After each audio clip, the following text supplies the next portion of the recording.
And drinking alone is almost always a problem. So that's one of the things. If we just said to people, what's the best way of reducing your harms? Never drink alone. Never. If you can do that, I mean, it's difficult. And that's the other thing. So why is it difficult? And this is where alcohol is a really clever drug. Alcohol is a very promiscuous drug. It gets into the brain and it changes all the good neurotransmitters that you want to change. A bit of endorphins, a bit of serotonin, a bit of GABA. It's a really clever drug. And gradually it worms its way into you. So eventually it kind of takes over, and you get to the situation like, you described. And I've had patients of mine who say they just find themselves drinking. They don't even intend to drink. They're just suddenly there drinking. They don't know how they got there. They don't want to do it. They don't even enjoy it very much, but they can't stop. It becomes a compulsion. And you give yourself the celebratory drink. I had a hard day at work, I'm gonna have a scotch. Mm-hmm. We got married, let's have some champagne. Yes. We won, it's just all ingrained in the culture. And then you get there and you're like, why am I drinking this?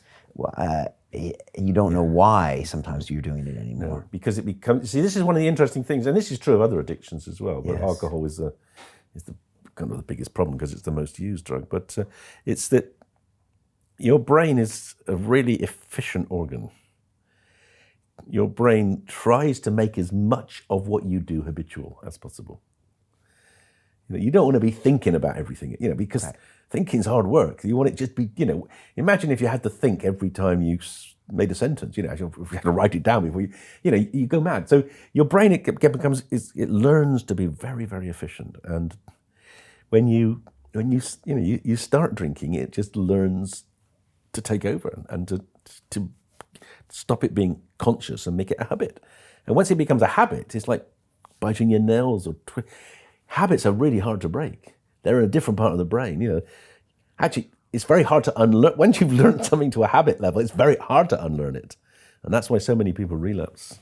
Right, and you see an old buddy and you're always having a beer with him and end of a long day and it's already there. It's or even habit. Just talking about it, I begin to salivate for my next beer. I'm thinking, a long day for me. I really could, it'd be lovely to have a bit cold beer now chatting with you because it's very conditioned. Yeah, and that's what I love about you, David, because you have a wine bar in Ealing. So I think that's actually makes this even more interesting because you're not going out and saying everyone should be a teetotaler, everyone should stop drinking. You want people just to understand it as a drug and a substance and to use it in an optimal way, right? Absolutely. Optimize your drinking. And drinking, the best times we all have with drinking are when we do it socially.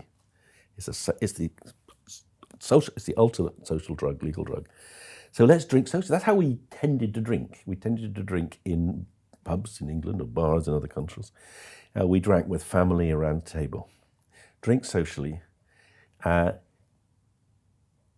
Ideally outside the home.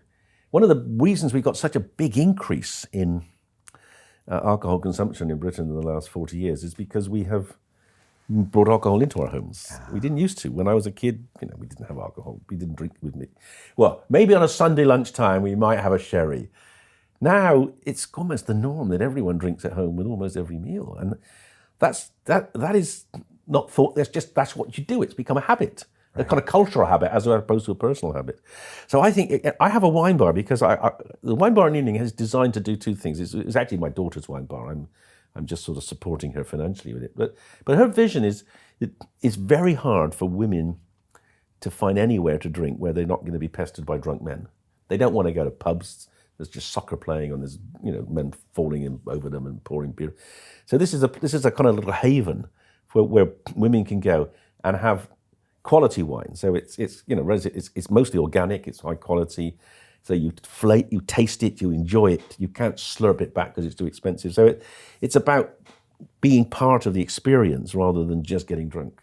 Right, and that was the plan for it. That was right, absolutely, and it's worked out. And that was her plan. Give women an opportunity, somewhere to go. Again, women are well off now. They want to socialise with their friends. They want to have a drink because it's fun.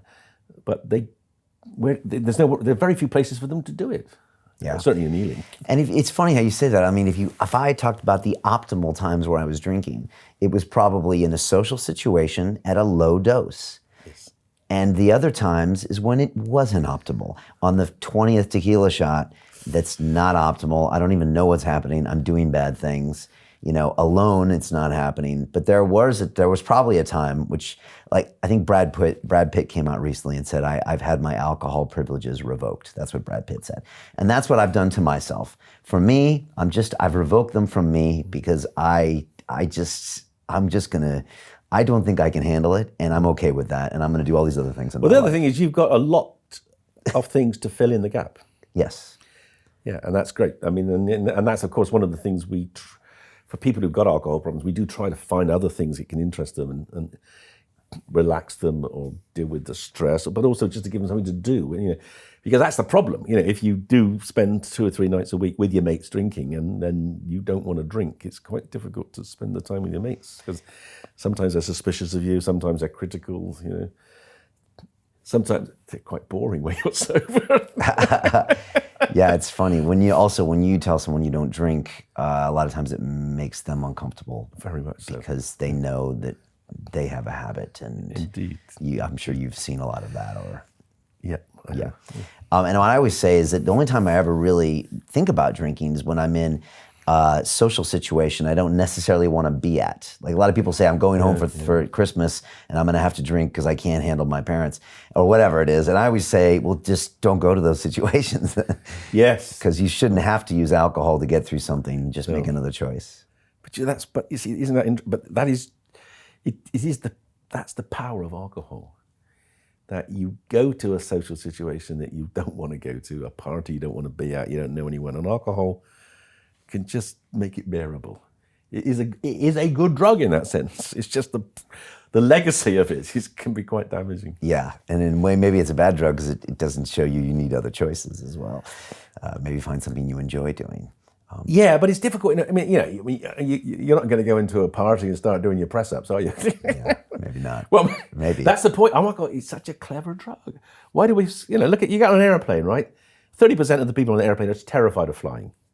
That's why as soon as they start pushing the trolley around, people are getting the drinks down because it does relax people. There's no question.